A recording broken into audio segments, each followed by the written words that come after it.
మతం మార్చేస్తావు అని అన్నారు. ఎవరో నా స్నేహితుడు. ఆ అబ్బాయి పేరు స్వామి అండి. అతను వెస్ట్ గోదావరి అబ్బాయి. అదే అబ్బాయి పాస్టర్ గారి దగ్గరికి వెళ్తే మతం మార్చేస్తాడు అని చెప్పినటువంటి అబ్బాయి.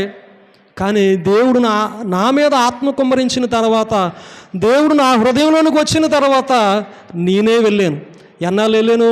ఆగస్టు నెలలో కుమ్మరించబడితే సెప్టెంబర్, అక్టోబర్, నవంబర్, డిసెంబర్ 4 నెలలు, ఇంచుమించు 5 నెలలు అడుగుతానే ఉండేవాడిని. చర్చికి వెళ్ళినప్పుడల్లా కూడా పాస్టర్ గారు నాకు బాప్తిసం ఇవ్వండి, పాస్టర్ గారు నాకు బాప్తిసం ఇవ్వండి అని. పాస్టర్ గారు వచ్చారు నా దగ్గరికి? రాలేదు. ఎవరు లేరు? నేనే వెళ్ళాను. నేను పాపాల చేత బంధించబడతా ఉన్నాను, పాపం చేత పీడించబడతా ఉన్నాను, అపవాది చేత పీడించబడతా ఉన్నాను. నాకు పాప విమోచన కావాలి, యేసుక్రీస్తు ప్రభు నా స్వరక్షకుడిగా నేను అంగీకరిస్తాను అని నేను నాకు స్వయంగా వెళ్ళి నేను పాస్టర్ గారి దగ్గర 2013